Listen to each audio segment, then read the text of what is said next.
Hello students, कैसे हैं आप सभी। मैं उम्मीद करता हूं कि आप सभी अच्छे होंगे। ठीक है, 10th क्लास के स्टूडेंट्स के लिए नरेशन जो हमारा टॉपिक है वो चल रहा था। हमने पहली जो वीडियो बनाई थी नरेशन के ऊपर वो पार्ट फर्स्ट था। ये नरेशन का पार्ट नंबर 2 है। ठीक है ना।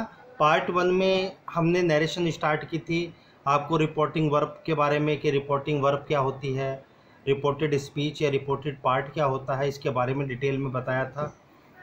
और उसके बाद हमने आपसे बात की थी कि यदि रिपोर्टिंग वर्ब आपकी प्रेजेंट या फ्यूचर टेंस में हो तो आप रिपोर्टिंग वर्ब का टेंस चेंज नहीं करते। इस बारे में हमने डिस्कस की थी आपसे।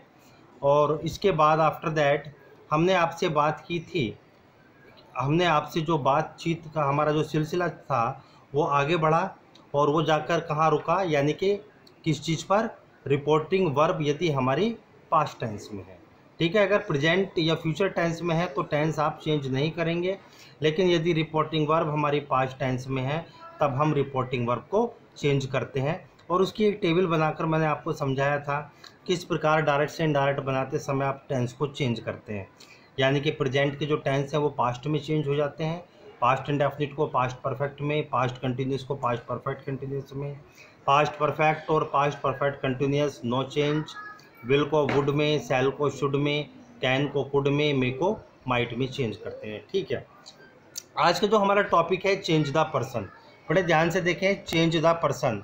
अब जब हम चेंज द पर्सन की बात करते हैं तो बड़े ध्यान से एक बात को आपको समझनी होगी कि जो पर्सन है ये सबसे इम्पोर्टेंट है। ये देखो आपका बेसिक चल रहा है, अगर यहाँ पर आपने चीज़ों को मिस कर दिया आगे आपके कुछ भी समझ में नहीं आएगा। पर्सन इतने इम्पोर्टेंट हैं। अभी ये असर्टिव टेंस चल रहे हैं, चाहे आप असर्टिव पढ़ें, इम्परेटिव पढ़ें, इंटरोगेटिव पढ़ें, एक्सक्लेमेटिव पढ़ें, चाहे ऑप्टेटिव सेंटेंस पढ़ें, सब में आपको पर्सन चेंज करने होते हैं। और ये पर्सन बहुत ही ध्यान से, बड़ी सावधानी पूर्वक चेंज करने चाहिए। इन्हें थोड़ा सा डिटेल में उठाकर समझें। देखिए, हमारे पास 3 पर्सन होते हैं। मैंने लिखा फर्स्ट पर्सन, सेकंड पर्सन और उसके बाद में हमने लिखा थर्ड पर्सन। जब तीनों पर्सन होते हैं तो फर्स्ट पर्सन होता है आई और वी। अगर मैं आई वी की बात करूं तो इसका सब्जेक्टिव केस होता है आई का मी, और इसका जो पजेसिव एडजेक्टिव, ये लिखा हुआ है ऊपर पजेसिव एडजेक्टिव और उसके आगे लिखा हुआ है पजेसिव प्रोनाउन, याद रखना। तो आई का सब्जेक्ट मी होता है और इसका जो ऑब्जेक्ट है, यानी कि आई का आई सब्जेक्ट है, इसका ऑब्जेक्ट मी हुआ, तो इसका पजेसिव एडजेक्टिव माई और पजेसिव प्रोनाउन क्या होता है, माइन। क्लियर। देखिए नेक्स्ट, अगर मेरा वी सब्जेक्ट है तो इसका जो ऑब्जेक्ट होगा वो अस, और जो इसका पजेसिव एडजेक्टिव होगा वो अवर, और जो पजेसिव प्रोनाउन होगा वो अवर्स होता है। ठीक है। नेक्स्ट देखिए, सेकंड पर्सन होता है मेरा यू। इसका ऑब्जेक्टिव भी यू होता है और इसका पजेसिव एडजेक्टिव जो होता है वो योर होता है। ठीक है, योर। और जो पजेसिव प्रोनाउन होता है वो क्या होता है स्टूडेंट्स, योर्स। थर्ड पर्सन की अगर हम बात करें तो थर्ड पर्सन हमारे 3 होते हैं, 4 थर्ड पर्सन होते हैं, ही, सी, इट और दे। याद रखना, अगर मेरा ही सब्जेक्ट है तो जो उसका ऑब्जेक्ट है वो हिम होगा। ठीक है, लेकिन जो इसका पजेसिव प्रोनाउन है, सॉरी पजेसिव एडजेक्टिव हिज और पजेसिव प्रोनाउन भी हिज होता है, दोनों हिज होते हैं। ठीक है, जो हमारा सेकंड सब्जेक्ट है थर्ड पर्सन का सी, तो सी का ऑब्जेक्ट क्या हुआ, हर, और इसका पजेसिव एडजेक्टिव भी हर और पजेसिव प्रोनाउंस क्या होता है, हर्स। इट का ऑब्जेक्ट भी इट, पजेसिव प्रोनाउन एडजेक्टिव क्या होता है, इट्स, लेकिन पजेसिव प्रोनाउन कुछ नहीं। ठीक है, मैंने लिखकर क्रॉस का निशान लगा दिया, काट दिया। ठीक है, अगर दे मेरा सब्जेक्ट है तो इसका ऑब्जेक्ट दैम होता है। ठीक है, और इसका जो पजेसिव एडजेक्टिव है वो देयर होता है, लेकिन पजेसिव प्रोनाउंस क्या होता है, देयर्स होता है। ठीक है ना। चलिए आगे बढ़ते हैं, बड़े ध्यान से समझें। देखो, अब हम इन पर्सन को चेंज करना सीखेंगे। इन पर्सन को चेंज करने के लिए हमें एग्जाम में दिए जाते हैं, क्योंकि जब हम डायरेक्ट से इनडायरेक्ट बनाते हैं तो पर्सन को हमेशा चेंज किया जाता है। तो आप हमेशा याद रखना, जो फर्स्ट पर्सन होगा आई और वी, ये दोनों फर्स्ट पर्सन होते हैं। आपको फर्स्ट पर्सन को रिपोर्टिंग वर्ब के सब्जेक्ट के अकॉर्डिंग चेंज करते हैं। किसके, रिपोर्टिंग वर्ब के सब्जेक्ट के अकॉर्डिंग चेंज किया जाता है, याद रखना। जो सेकंड पर्सन होता है यू, वो आप रिपोर्टिंग वर्ब के किसके अकॉर्डिंग चेंज करेंगे स्टूडेंट्स, ऑब्जेक्ट के अकॉर्डिंग चेंज करेंगे। ठीक है, first person I we subject के अकॉर्डिंग चेंज होगा, सेकंड पर्सन यू ऑब्जेक्ट के अकॉर्डिंग चेंज होगा, बट जो थर्ड पर्सन होता है आपका ही सी इट दे हमेशा नो चेंज, ये चेंज नहीं किए जाते। चलिए देखिए अब हम एग्जाम्पल्स पे काम करेंगे, किस प्रकार से एग्जाम्पल्स पे काम होता है, बड़े ध्यान से समझें। ठीक है, आपको मैंने पहले बता दिया, समझा दिया कि जो आपका फर्स्ट पर्सन है आई वी, आप उसे रिपोर्टिंग वर्ब के सब्जेक्ट के अकॉर्डिंग चेंज करेंगे, और जो आपका सेकंड पर्सन यू है उसे ऑब्जेक्ट के according, third person no change. देखिए फॉर एग्जांपल मैंने लिखा he said to me comma inverted comma I have learned lesson well, learned lesson well. ठीक है, अब देखिए यहाँ पर क्या है, आई कहने का मतलब है रिपोर्टिंग वर्ब का, यानी कि फर्स्ट पर्सन है, आई फर्स्ट पर्सन है। ठीक है, फर्स्ट पर्सन को हम किसके अकॉर्डिंग चेंज करते हैं, यानी कि रिपोर्टिंग वर्ब का जो भी सब्जेक्ट है उसके अकॉर्डिंग चेंज हो जाता है, यानी कि ही के अकॉर्डिंग चेंज करेंगे। तो इसे हम चेंज करेंगे, he told me comma inverted comma हटाया आपने, कंजक्शन दैट लगाया, आई को ही के अकॉर्डिंग चेंज कर दिया ही। अब देखो आपका ये हैव कहने का मतलब है टेंस किस में है, प्रेजेंट परफेक्ट में, आप इसे किस में चेंज करते हैं, पास्ट परफेक्ट में। तो he had learned lesson well. Second example देखिए, सी सैड कॉमा इन्वर्टेड कॉमा, सी सैड यानी कि कॉमा इन्वर्टेड कॉमा, ठीक है, आई हेल्प द नीडी। ठीक है, देखिए इसे, ठीक है, नेक्स्ट देखिए इसे बनाएंगे indirect speech. She said that, ठीक है, इसमें सैड टू नहीं आ रहा तो उसे टोल्ड में चेंज नहीं किया जाएगा। She said that comma inverted comma हटा के आपने दैट लगाया। ठीक है, उसके बाद में आई फर्स्ट पर्सन है, किसके अकॉर्डिंग चेंज हो जाएगा, आपके सी के अकॉर्डिंग। ठीक है ना, तो सी हेल्प्ड द नीडी, इस तरीके से। प्रेजेंट का टेंस है, पास्ट में आ जाएगा तो वर्ब की सेकंड फॉर्म हेल्प्ड का आप यूज करेंगे। देखिए नेक्स्ट मैंने लिखा Ram said comma inverted comma we have played our part well. बड़े ध्यान से समझें इस चीज़ को।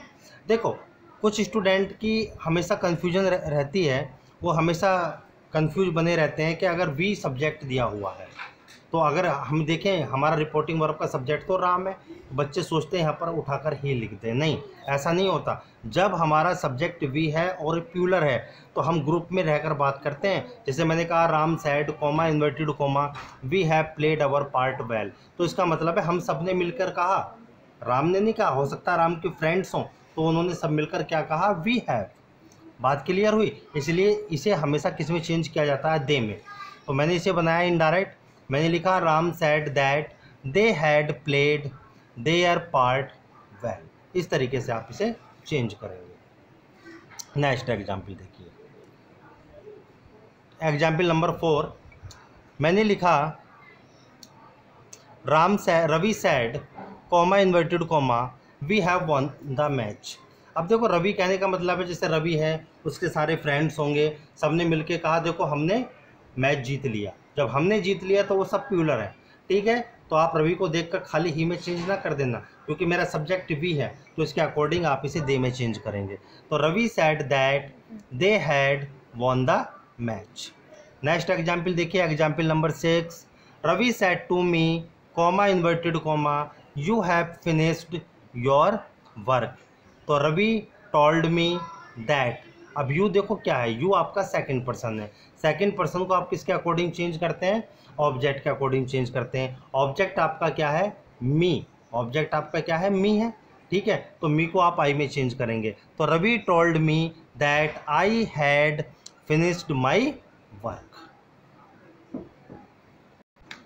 नेक्स्ट एग्जाम्पल देखिए, एग्जाम्पल नंबर 6, ठीक है, पहला एग्जाम्पल है example number 6 Ram said comma inverted comma you are a good singer. देखिए स्टूडेंट, हमें पता है कि जो आपका सेकंड पर्सन यू होता है, ठीक है, आपका जो सेकंड पर्सन यू है आप इसे रिपोर्टिंग वर्ब के ऑब्जेक्ट के अकॉर्डिंग चेंज करते हैं, ठीक है, लेकिन अगर ऑब्जेक्ट एब्सेंट हो, ऑब्जेक्ट नहीं दिया हुआ, तो आप चाहो तो उसे थर्ड पर्सन में मान सकते हो ऑब्जेक्ट, चाहो तो फर्स्ट पर्सन में भी मान सकते हो। हम ऐसा भी तो कह सकते हैं राम सैड टू मी, या राम सैड टू हिम, या राम सैड टू हर, इस तरीके से भी हम कह सकते हैं। तो आप इसे ऑब्जेक्ट चेंज तो होगा लेकिन आपको ऑब्जेक्ट अपनी तरफ से मानना होगा।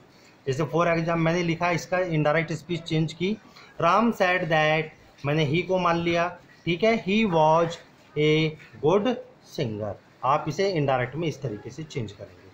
सेंटेंस नंबर 7 देखिए, मैंने लिखा Ravi said to me comma inverted comma you are doing your work, you are doing your work. ठीक है, इसे इनडायरेक्ट बनाया। Ravi told me, conjunction that लगाया, कॉमा इन्वर्टेड कॉमा को हटाकर, यू आपका सेकंड पर्सन है, यू को आप मी के अकॉर्डिंग चेंज करेंगे, तो that I was doing my work. देखिए नेक्स्ट एग्जाम्पल, एग्जाम्पल नंबर 8, बड़े ध्यान से समझें। ठीक है, आपने सेकंड पर्सन यू को चेंज करना सीखा। अब बात करेंगे थर्ड पर्सन की। देखो थर्ड पर्सन की अगर बात की जाए, जैसे ही आ रहा है, तो थर्ड पर्सन का मतलब क्या, नो चेंज। क्लियर, मैंने कहा थर्ड पर्सन को आप चेंज नहीं करते। तो you sad comma inverted comma he is an intelligent student, आपने इसे इनडायरेक्ट स्पीच में चेंज किया। यू सैड दैट, आप ही को चेंज नहीं करेंगे क्योंकि थर्ड पर्सन है। ही वॉज, लेकिन टेंस चेंज होगा। ठीक है, he was an intelligent student, आप इस तरीके से इसे चेंज करेंगे। सेकंड एग्जाम्पल देखिए, I said comma inverted comma she will be there. अब सी थर्ड पर्सन है, चेंज नहीं होगा, तब आप बनाएंगे I said that she will be there, इस तरीके से। ठीक है, देखिए एग्जाम्पल नंबर, लास्ट एग्जाम्पल देखिए, we said comma inverted comma they are playing well. ठीक है, दे भी आपका थर्ड पर्सन होता है, नो चेंज। तो we said that they were playing well, क्योंकि आर है, टेंस तो चेंज होगा ही, जयमार को आप वाजवर में चेंज करेंगे। ठीक है स्टूडेंट्स, थैंक यू स्टूडेंट्स।